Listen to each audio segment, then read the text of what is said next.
कर्म करे किस्मत बने, जीवन का यह मर्म, प्राणी तेरे हाथ में, तेरा अपना कर्म, तेरा अपना।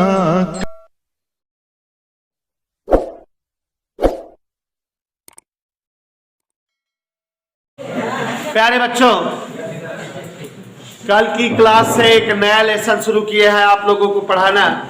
ध्यान से समझिए। और बेटा, चूंकि चैप्टर हमने आपको बताया बहुत छोटा है, बीएससी में जाओगे तो बीएससी में ये लेसन की एक पूरी की पूरा पेपर या पूरी एक बुक है। और हमने आपको ये समझाया था कि आप जो है थोड़ा सा ध्यान दे के पढ़िए, जिससे कॉम्पिटिटिव लेवल में आप समझ सको। सबसे पहले तो यहाँ ध्यान दीजिए, पढ़ाते समय बात कही भाई मंजन उष्मागतिकी। हाँ देखिए, प्रभाकर जी थोड़ा सा रिवाइज कर दे रहे हैं, रोहन आए हुए हैं, कल समझाए थे। बहुत ही मजेदार लेसन है, पूरा का पूरा थ्योरेटिकल है। लेसन में उष्मागतिकी, थर्मोडायनामिक्स अंग्रेजी होती है। Thermodynamics is a branch of physics, यह भौतिक विज्ञान की एक शाखा होती है। और ऐसी शाखा होती है भौतिक विज्ञान की जिसके अंतर्गत हम कार्य का अध्ययन करते हैं, ऊष्मा का अध्ययन करते हैं, और कार्य और ऊष्मा के रूपांतरण का अध्ययन करते हैं। मतलब भौतिक विज्ञान की जिस शाखा के अंतर्गत कार्य का अध्ययन किया जाए, ऊष्मा का अध्ययन किया जाए, कार्य को ऊष्मा में बदलने का, ऊष्मा को कार्य में बदलने का अध्ययन हो, उसे ही हम जो है उष्मागतिकी, थर्मोडायनामिक्स कहते हैं। आपको कल एग्जाम्पल के रूप में बताए थे कि बेटा जो बाइक या कार हैं, उनके जो इंजन हैं उनमें आग लगती है, पेट्रोल जाता है और इंजन में आग लगती है, गर्मी उत्पन्न होती है, तो ऊष्मा से पिस्टन पर कार्य होने लगता है, पिस्टन चलने लगता है, रिंग पिस्टन से साथ अटैच चैन और फिर पहिए वगैरह होते हैं तो वो भी चलने लगते हैं। तो माने सीधा सीधा लॉजिक मन में समझो, पूरा उसका भौकाल नहीं, कि उसमें ऊष्मा से कार्य कराया जाता है। ऊष्मा उत्पन्न होती है और ऊष्मा किस में बदलती है? कार्य में। और वो हमारे गाड़ियों का जो इंजन है इसी थेसिस, इसी लॉजिक पर काम करता है, तो उसमें ऊष्मा कार्य में बदली जाती है। ठीक है, कार्य में। ऐसे ही कहीं कहीं कार्य करा जाता है तो ऊष्मा प्राप्त होती है। ये सब बातों का अध्ययन जिस फिजिक्स में करो, दैट इज थर्मोडायनेमिक्स, ऊष्मागतिकी है। तो भौतिक विज्ञान की जिस शाखा के अंतर्गत कार्य को ऊष्मा में, ऊष्मा को कार्य में बदलने का अध्ययन किया जावे है, वही जो है ऊष्मागतिकी कहलावे है। तो ऐसे ही आपको एक्सप्लेन किए थे। और यहीं पर मुनेसा जी, वह निकाय जिस पर उष्मागतिकी के सारे सिद्धांत या सारे नियम आधारित हों, उष्मागतिक निकाय कहलाता है। और प्यारे बच्चों, उष्मागतिक निकाय की एक और परिभाषा दी जाती है कि एक ऐसा निकाय जिसे दाब, ताप और आयतन, पीवीटी के पदों में व्यक्त किया जाए, उष्मागतिक निकाय कहलाता है। Such type of thermodynamical system which is represented in the term of pressure, volume and temperature known as thermodynamic system। तो एक ऐसा निकाय जिसे ताप, दाब और आयतन के पदों में समझाया जा सके, व्यक्त किया जा सके, उष्मागतिक निकाय कहलाता है। और आपको बताए थे कि जो सिलेंडर हो उसमें गैस अगर बंद करके रख दी जाए तो बंद सिलेंडर में भरी गैस शुद्ध रूप से उष्मागतिक निकाय है, क्योंकि बेटा मलिच्छिन उसमें दाब भी होता है, ताप भी होता है और आयतन भी होता है।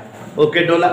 तो यहाँ पर जो है उष्मागतिक निकाय की क्या परिभाषा हो गई हिमांशु खैर? दो। वह निकाय जिसे ताप, दाब और आयतन के पदों में समझाया जा सके, या जिस निकाय पर उष्मागतिकी के सभी नियम सिद्धांत आधारित हों, उष्मागतिक निकाय कहलाते हैं। कल आपको समझाए थे बेटा कि कार्य और उष्मा दोनों एक ही चीजें हैं। क्यों? जैसे आपको बताए थे कि अगर अपने हाथों को उष्मा दो तो हाथ गर्म हो जाते हैं, माने उष्मा वह कारक है जो ताप बढ़ा देती है। ऐसे आग जलत बा, ऐसे हाथ कह दिया कुछ दूरिया तक धरे रहा तो हाथ मेरी गर्म, उष्मा मिल गई, टेम्परेचर बढ़ गया। तो माने उष्मा एक ऐसी चोटिन है जिसका काम होता है वस्तुओं का ताप बढ़ा देना। तो उष्मा के कारण वस्तुओं का ताप बढ़ता है कि नहीं? लेकिन स्क्वायर जी, अगर अभी यही दोनों हाथ एक दूसरे के ऊपर रगड़ना शुरू करो, कार्य करना शुरू करो एक हाथ से दूसरे हाथ पर, तो भी हाथ गर्म हो जाते हैं। माने सेंस लगाओ, जो काम उष्मा ने किया वही काम कार्य ने किया। कार्य ने भी ताप बढ़ाया, उष्मा ने भी ताप बढ़ाया। और कोई बढ़ा हुआ ताप अगर है आपके सामने, पता नहीं कर सकते कि ये कार्य करके बढ़ाया गया है कि उष्मा देकर बढ़ाया गया। माने कार्य और उष्मा दोनों एक ही गुण प्रदर्शित करते, दोनों एक ही चीज हैं, दोनों को एक दूसरे में बदला जावे है। पानी धरा है, उसको भट्टी पे रख दो, उष्मा दो, उसका ताप गर्म हो जाएगा कि नहीं? या उसी पानी में बिलोडक डालो, खाइलर जौन मठुआ ठुआ निकाला गया, ऐसे जो नाखो मथा तो गोल गोल घूमे पानी, उसके बाद कुछ देर बाद गर्म हो जाए, कुनकुनाया है, कुनकुन गर्म, तो पानी बिकम गर्म by दो process. When you doing heat, then पानी become गर्म, and when you करिंग work, then also पानी become गर्म. तो there are दो तरीका for गरमाई पानी, okay? By giving heat and by करिंग work, ऐसे। तो चाहे वर्क करो तब भी पानी का ताप बढ़ता है, चाहे उष्मा दो तब भी पानी का ताप बढ़ता है। तो इसका मतलब उष्मा और कार्य दोनों एक ही चीजें हैं, एक ही खानदान से बिलोंग करती हैं, एक ही गुण प्रदर्शित करती हैं। तो एक साइंटिस्ट थे, साजिद नाडिया वाले के सगे चाचा थे, उन्होंने कहा कि कार्य और उष्मा दोनों एक दूसरे के समानुपाती होते हैं। जूल नाम था इनके चाचा का, और ये जो बताया उसे जूल का नियम कहा गया। कार्य और उष्मा एक दूसरे के समानुपाती है। किसी वस्तु पर ज्यादा काम कर दो, वस्तु ज्यादा गर्म हो गई, इसका मतलब उसको ज्यादा उष्मा दी गई है, तब ज्यादा गर्म हुई है। कम काम करो कम गर्म, इसका मतलब कम उष्मा दी गई है। तो किसी वस्तु पर किया गया कार्य और वस्तु को दी गई उष्मा, दोनों परस्पर समानुपाती। डबल समानुपाती क्यों? डबल बराबर जे क्यों? ये जूल का नियम कहलाता है। हियर जे उष्मा तुल्यांक, केमिकल इक्विवेलेंट, उष्मा तुल्यांक है, और इसका मान 4.18 जूल प्रति कैलोरी। अच्छा एक चीज और देखो बेटा, यहाँ पर जो है ज्यादा खाली है, एक चीज और है यहाँ पर उन्हें बेटा, एक पाठ हम पढ़ा रहे थे ताप मापन वाला, तो इस लेसन का एक छोटा सा टॉपिक आया तो उसमें तो हम डिटेल में समझा दिए थे, क्योंकि मेरी आदत है कोई चीज़ डिटेल में समझाना, तो यहाँ की चीज़ वहाँ चली गई थी। तो सुन लीजिए क्या था, हम आपको उष्मा समझाए थे। क्या है उष्मा? भाई कार्य के बारे में तो जान रहे हो, बल लगाकर वस्तु को बल की दिशा में विस्थापित कर देना कार्य कहलाता है। W बराबर FD cos थीटा, अभी भी पढ़ाए थे कुछ दिन पहले। कार्य का सूत्र जो है न्यूटन मीटर या जूल होता है, बताए थे ना। उष्मा सचिन, उष्मा का एक घरेलू नाम है उष्मीय ऊर्जा, थर्मल एनर्जी। माने उष्मा एक प्रकार की ऊर्जा आता है। अगर जो है कोनो दुई वस्तु हो, शिवांशु का वस्तु बेटा, एक 90 डिग्री सेल्सियस टेम्परेचर पर और एक 10, दोनों को अगर संपर्क में रख दें तो आफ्टर सम टाइम हम लोग पाएंगे कि दोनों बराबर गर्म हो जाएगा, जबकि एक 90 थी एक 10 थी, लेकिन कुछ देर बाद। ऐसा क्यों? क्योंकि निश्चित तौर पे जो वस्तु ज्यादा गर्म थी वहां से उष्मा चलकर कम गर्म वाली वस्तु पर आ गई होगी। तो उष्मा चलती है, बहती है, प्रवाहित होती है तब तक जब तक कि दोनों का ताप बराबर ना हो जाए।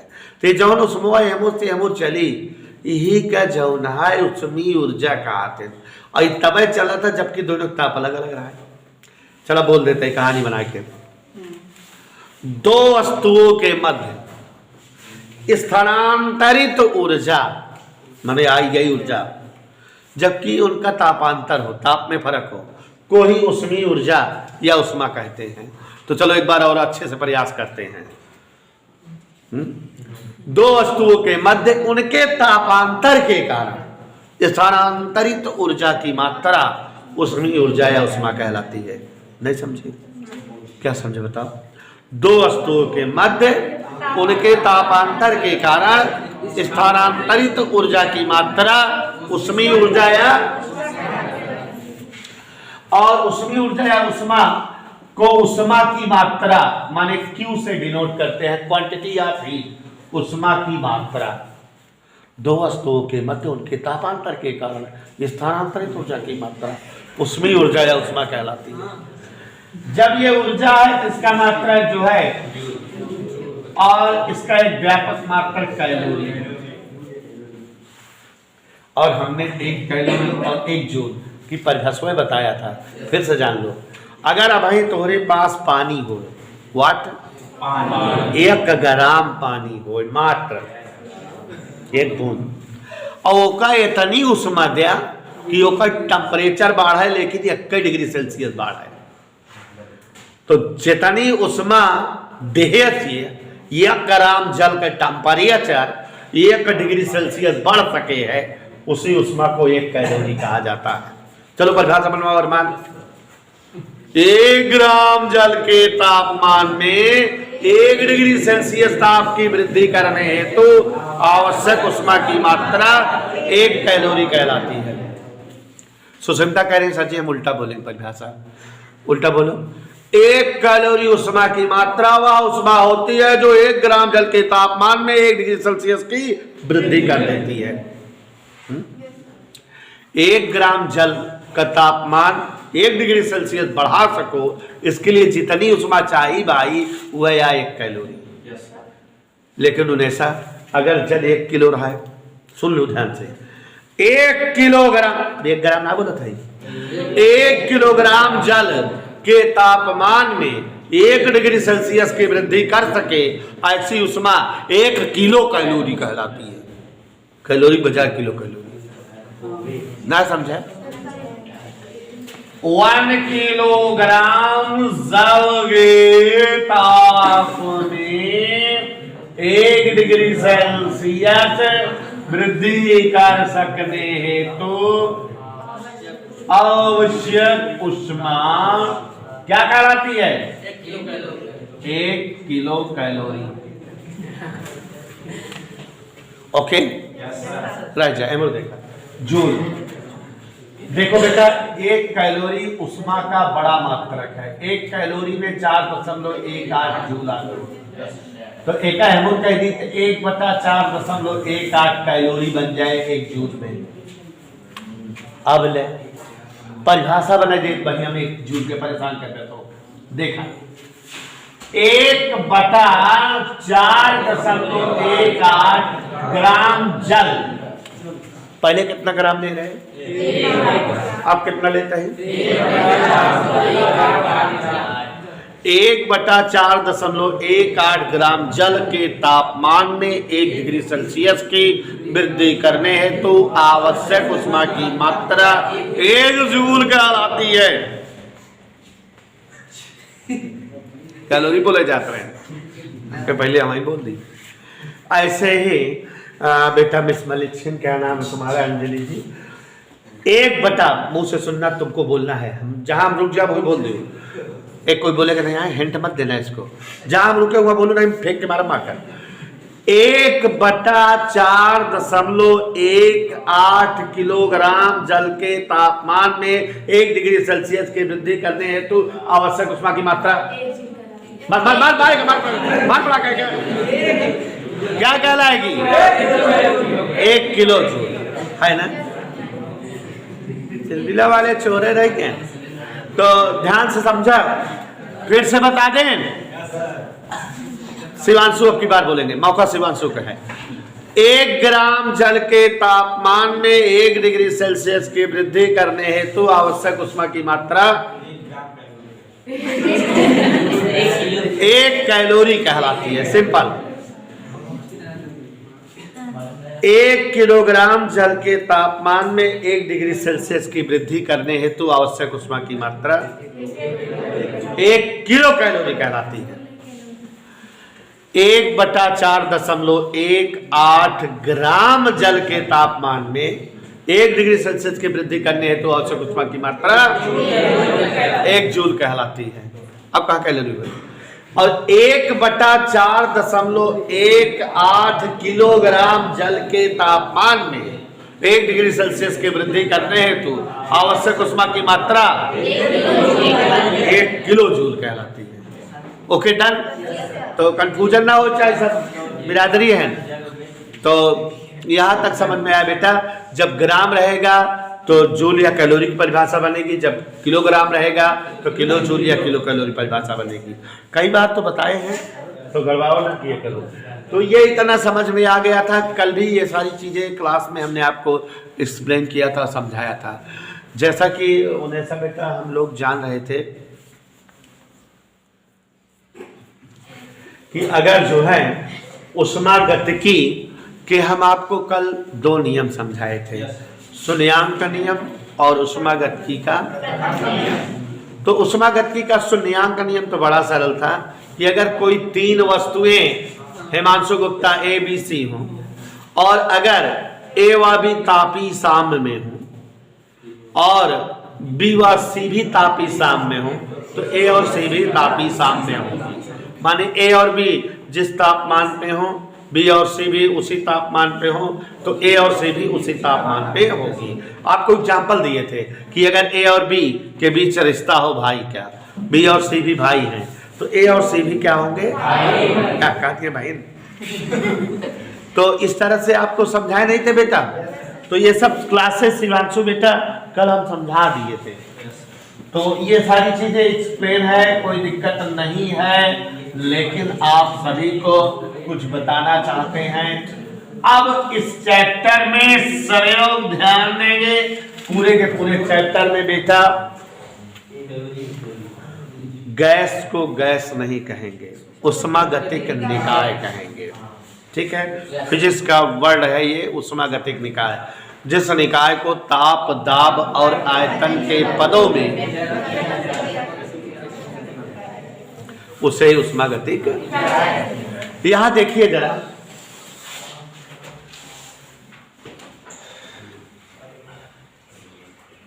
ये बेटा एक हम जो है सिलेंडर बना रहे हैं।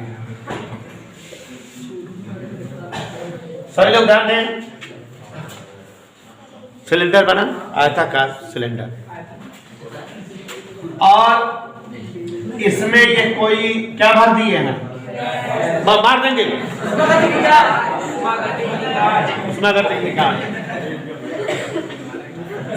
हमारा सब लिखते हैं क्या भर दिए हैं? ऊष्मागतिक निकाय। यहां पर बेटा ऐसे पिस्टन है, जैसे साइकिल पंप वाला होता नहीं है, तो ये हैंडल युक्त पिस्टन है। कैसा पिस्टन है? हैंडल युक्त।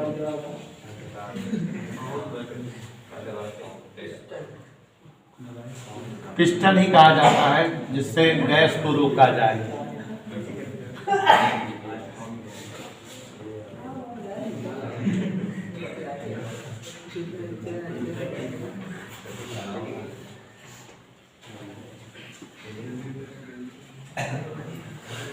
कोई डाउट बेटा?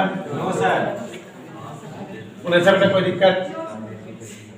मुंह बंद किए रहो, बहुत अच्छी चीज बता रहे हैं सब लोग। कोई बताएगा नहीं सब चीज बेटा, उसमें कोई पढ़ाता नहीं, सच बता रहे हैं। ये कोई जो है सिलेंडर है, सिलेंडर में ऊष्मागतिक निकाय भरी हुई है। ये कोई एक पिस्टन है ए क्षेत्रफल वाला। कितना क्षेत्रफल है इसका? ए क्षेत्रफल का पिस्टन है। ये निकाय जो भरी हुई है, इसका आयतन यहां से यहां तक जो है V1 आयतन में निकाय भरी हुई है, ऊष्मागतिक निकाय। और बेटा पिस्टन को दबाए हुए हैं ताकत लगा के, इस जो है निकाय को संतुलित किए हैं। पिस्टन पर दाब लगाएंगे ना तभी तो संतुलित होगी। तो दाब लगाने के लिए पिस्टन के ऊपर बेटा बटखरा रह गई बड़ा बड़ा,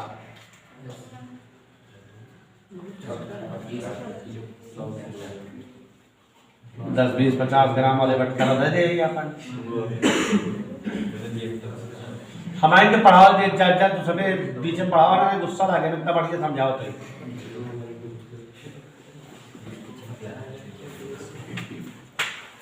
पिस्टन पर क्या आरोपित किए हैं बटखरा रख के दाब कोई दिक्कत बदतमीजी बोल के हंसते भी मार रहे हो देख रहे हो चित्र देखो और चित्र समझने का प्रयास करो ये बेटा कोई एक जो है बंद सिलेंडर है जिसमें एक उष्मागतिक निकाय B1 आयतन की भरी हुई है उन्हें बेटा इस निकाय को एक जो है हैंडल युक्त पिस्टन के द्वारा संतुलित किए हुए हैं पिस्टन के द्वारा निकाय पर दाब आरोपित हो रहा है P पिस्टन पर कुछ बाट रखे हुए हैं जिससे जो है दाब P एडजस्ट कर रहे हैं इस पिस्टन का क्षेत्रफल कितना लिखे हैं तो अगर ऐसे वर्णन लिख दें माना A क्षेत्रफल वाले पिस्टन से एक सिलेंडर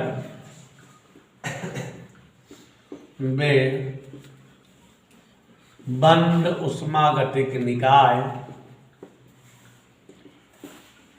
को दाब P के द्वारा संतुलित किया गया है कोई दिक्कत बेटा यहां तक फिगर समझ में आ ये उष्मागतिक निकाय है जिसका आयतन B1 है पिस्टन लगा के दाब P लगा के दबाए है ये इतना समझ में आया बेटा उन्हें सब बेटा अब यहाँ दो काम हम लोग करेंगे दो काम हम कर सकते हैं माने यहाँ एक साथ दो हेडिंग आपको मैं देने जा रहा हूँ ठीक दो काम क्या कर सकते हैं बेटा एक काम तो ये कर सकते हैं कि हम कोई बाट हटा देंगे तो जब बाट हटा देंगे तो पिस्टन का दाब कम हो जाएगा तो तुरंत कौन एक्टिव हो जाएगी गैस निकाय तुरंत धक्का मारेगी किसको पिस्टन को विस्थापित कर देगी ऊपर की ओर के नहीं तो कौन धक्का मार रहा है किस पर धक्का मारने को फिजिक्स में क्या कहते हैं बल लगा रहे हैं अब बल लगा के उसको क्या कर दे रही है माने वो क्या कर रही है तो इस प्रक्रिया में उष्मागतिक निकाय कार्य करेगी उष्मागतिक निकाय द्वारा कार्य होगा इसका उल्टा बेटा अगर अभी हम इस पर एक आध बात और रख दें तो दाब बढ़ जाएगा तो फिर पिस्टन दबा देगा और किसको तो माने अब बल कौन लगा रहा है किस पर बल लग रहा है निकाय पर बल लग रहा है निकाय पर कार्य हो रहा है तो दो कंडीशन हुई एक बार उष्मागतिक निकाय द्वारा कार्य होता है और एक बार उष्मागतिक निकाय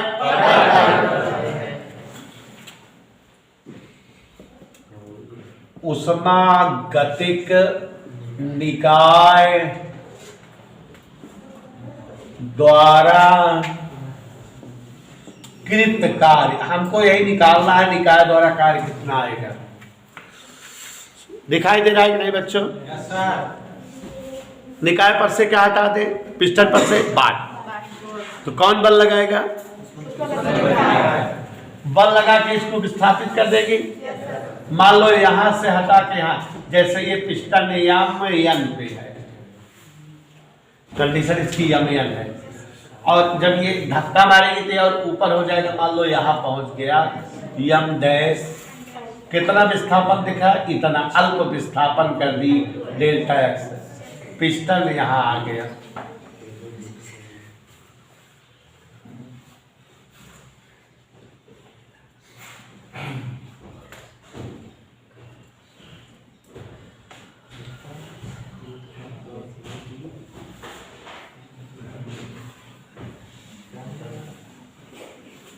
पिस्टन यहाँ पहुंच गया ऐसा कब संभव हुआ होगा जबकि बाट कम हो गए होंगे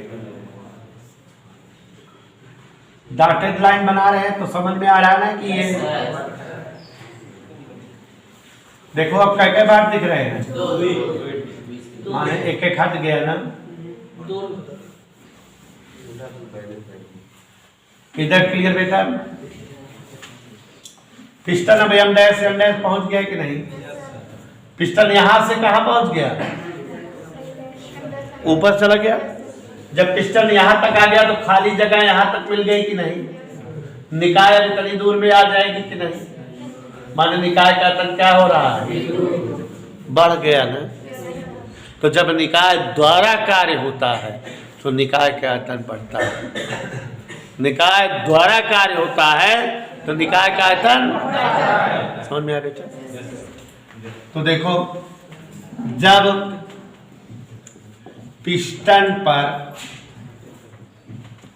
से कुछ वाट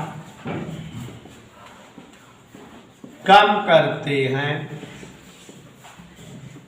तो ध्यान से देखो, पिस्टन पर से कुछ वाट तो निकाय द्वारा पिस्टन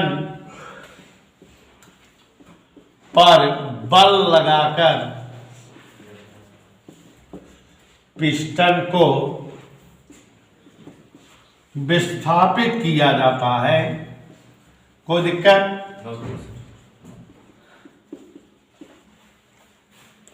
अर्थात पिस्टन द्वारा निकाय पर कार्य किया जाता है।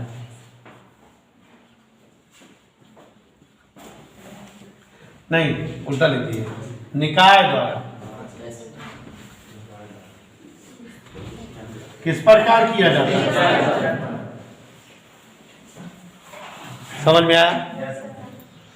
यदि पिस्टन का विस्थापन, चित्र देखो कितना है, डेल्टा एक्स है, तो निकाय द्वारा कृत कार्य, हमको यही डेरिवेशन चाहिए, निकाय द्वारा कृत कार्य, यह लिख देते हैं W बराबर, कार्य बराबर क्या सूत्र होता है? बल गुणे बल की दिशा में निकाय द्वारा लगाया गया बल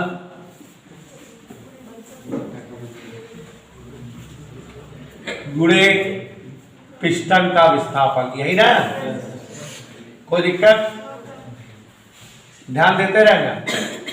निकाय द्वारा लगाया गया बल, बल का मतलब है, विस्थापन का मतलब, आप लोग याद करो, इस चैप्टर में आप पढ़े हो, दाब चूंकि P दिख रहा है, क्षेत्रफल ये दिख रहा है, तो P बराबर क्या होता है बताओ?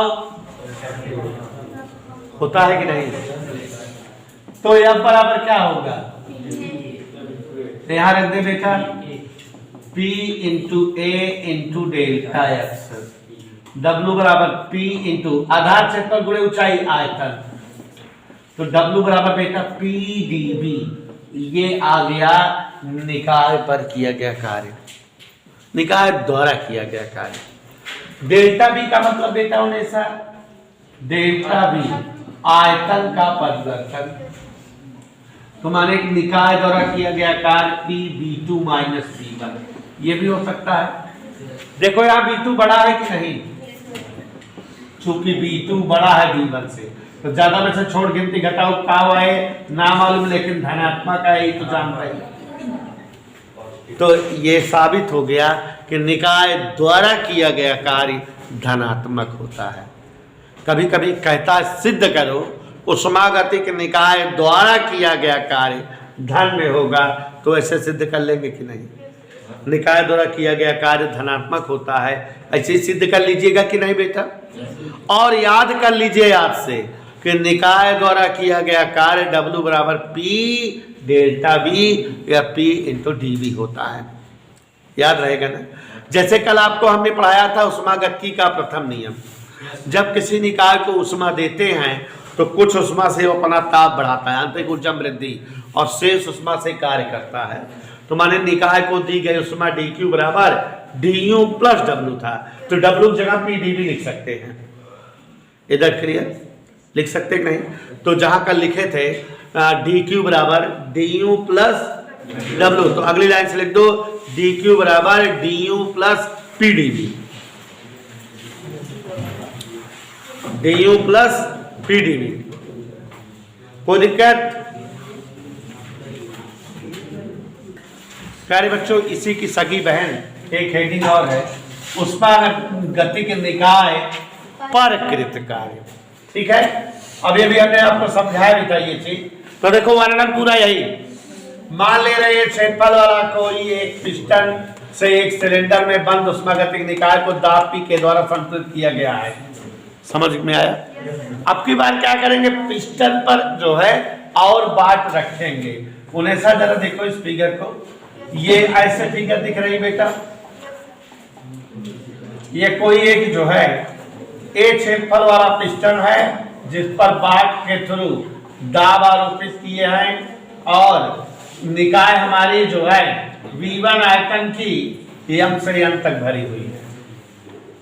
अब पिस्टन पर और बाट रख दे, तो जब बाट रखेंगे पिस्टन और नीचे आ जाएगा।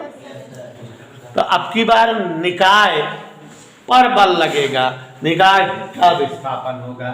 तो यहां सपोज करो कि यहां चला आया हमारा जो है हाँ यम डैश, ये इतना विस्थापित हो गया, निकाय का विस्थापन है ये। कोई दिक्कत बच्चों?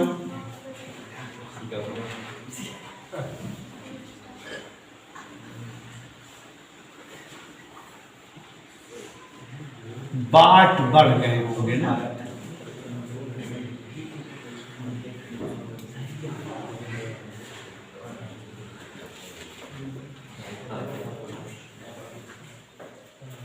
चाहे आप लोग अलग फिगर बना के दिया करिए, जैसे मतलब जो है ये इसको दूसरे फिगर में दिखा दिया करिए, चाहे एक ही फिगर में। अब निकाय यहां तक आ गई, निकाय का आयतन V2, पहले निकाय यहां तक थी, निकाय का आयतन V1 था। चित्र समझ में आ गया सबको?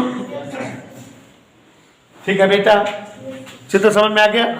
नीचे आ गई, ये जो यहां तक थी V1 आयतन में छोटा आयतन हो गया। देखो दाब पिघल, जब पिस्टन पर कुछ बाट और रखते हैं तो पिस्टन द्वारा अब की बार कौन बल लगा रहा है? निकाय पर बल लगाकर निकाय को विस्थापित किया जाता है। अतः निकाय पर पिस्टन द्वारा कार्य किया जाता है। यदि निकाय का विस्थापन डेल्टा x हो तो निकाय पर कृत कार्य सेट कर दिए ना। W बराबर निकाय पर लगाया गया बल और निकाय का विस्थापन। और बच्चों या फिर तो डेल्टा x है तो सब यही सब रहेगा, लेकिन यहाँ अब V2 देखो कम हो गया है, तो इसका मतलब तो निकाय पर किया गया कार्य ऋणात्मक होता है, याद रखिएगा, सवाल लगाने में काम देगा। निकाय द्वारा कार्य रहेगा तो उसको प्लस में लिखिएगा, निकाय पर कार्य रहेगा तो उसको माइनस में। जल्दी छापिए।